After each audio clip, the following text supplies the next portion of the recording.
ಇವಾಗ ಇಂಟರ್ನೆಟ್ ಅಲ್ಲಿ ಎಲ್ಲಿ ನೋಡಿದ್ರು ಇವ್ರದೇವ ಯಾರು ಗೊತ್ತಾ? She is the youngest MLA Maithili Thakur. ಬಿಹಾರದ ಆಲಿನಗರ್ ಕಾನ್ಸ್ಟಿಟ್ಯೂನ್ಸಿ ಇಂದ ಎಲೆಕ್ಷನ್ ಅಲ್ಲಿ ಗೆದ್ದಿರೋರು and basically she is a singer. So ನಾನು ಯಾಕಪ್ಪ ಇವ್ರ ಬಗ್ಗೆ ಮಾತಾಡ್ತಿದ್ದೀನಿ ಅಂತೀರಾ? ವಿಡಿಯೋನ ಕೊನೆವರೆಗೂ ನೋಡಿ, ನಿಮ್ಗೆ ಅರ್ಥ ಆಗುತ್ತೆ. ಮೈಥಿಲಿ ಠಾಕೂರ್ ಬರ್ನ್ ಅನ್ನ village called Madhubani, Bihar on 25 July 2000. ಇವರಿಗೆ ಅವರಪ್ಪ ಚಿಕ್ಕಂದಿನಿಂದಲೂ ಶಾಸ್ತ್ರೀಯ ಮತ್ತು ಜಾನಪದ ಸಂಗೀತನ ಹೇಳ್ಕೊಡ್ತಾ ಇದ್ರು.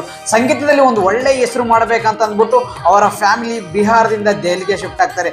ಆದರೆ ಒಳ್ಳೆ ಅವಕಾಶಗಳು ಯಾವುದು ಕೂಡ ಇವರಿಗೆ ಕೈ ಹಿಡಿಯೋದಿಲ್ಲ. ಅಷ್ಟೇ ಮ್ಯೂಸಿಕ್ ಕಾಂಪಿಟೇಷನ್ಸ್ನ ಅಟೆಂಡ್ ಮಾಡಿದ್ರು ಯಾರು ಇವರಿಗೆ ಚಾನ್ಸೇ ಕೊಡಲ್ಲ. ಆದರೆ 2017ರಲ್ಲಿ ರೈಸಿಂಗ್ ಸ್ಟಾರ್ ಅನ್ನೋ ಕಾಂಪಿಟೇಷನ್ ಅಲ್ಲಿ ಕೇವಲ 2 ಓಟುಗಳಿಂದ ಸೋತು ಇವರು ರನ್ನರ್ ಅಪ್ ಆಗಿ ಗೆಲ್ತಾರೆ. ಅಲ್ಲಿಂದ ಇವರಿಗೆ ಜನ ಮತ್ತು ಲಕ್ ಅನ್ನೋದು ಕೈ ಹಿಡಿಯುತ್ತೆ. ಸೊ ಅಲ್ಲಿಂದ ಇವಾಗ C is the youngest MLA. ದೇಶನ ಬರೀ ವಯಸ್ಕರರು ಮತ್ತು ಅನಕ್ಷರಸ್ಥರೇ ಆಳ್ತಿರುವ ಕಾಲದಲ್ಲಿ ಬಿಹಾರದ ಜನ 25 ವರ್ಷದ ಯುವತಿಯನ್ನ ನಂಬಿ ಕೈ ಹಿಡಿದು ಗೆಲ್ಲಿಸ್ತಾರೆ. ಸೊ ಈ ಒಂದು ಗೆಲುವು ಎಲ್ಲಾ ಯಂಗ್ಸ್ಟರ್ಸ್ ಕೂಡ ಸ್ಫೂರ್ತಿ ಅಂತ ಹೇಳ್ಬೋದು. This is the one side story of Maithili Thakur. So another side of ಸ್ಟೋರಿನ ಹೇಳ್ತೀನಿ, ಅದಕ್ಕೂ ಮುಂಚೆ ನಮ್ಮ ಚಾನಲ್ನ ಸಬ್ಸ್ಕ್ರೈಬ್ ಮಾಡ್ಕೊಳ್ಳಿ. ಸೊ ಇವರು MLA ಆದ ನಂತರ ಸೋಷಿಯಲ್ ಮೀಡಿಯಾದಲ್ಲಿ ಅನೇಕ ಟೀಕೆಗಳು ವ್ಯಕ್ತವಾಗುತ್ತೆ. ಏನಪ್ಪಾ ಅಂತಂದ್ರೆ ಇವರು ಎಲೆಕ್ಷನ್ಗೂ ಮುಂಚೆ ಒಂದು ಸ್ಟೇಟ್ಮೆಂಟ್ ನ ಕೊಟ್ಟಿರ್ತಾರೆ.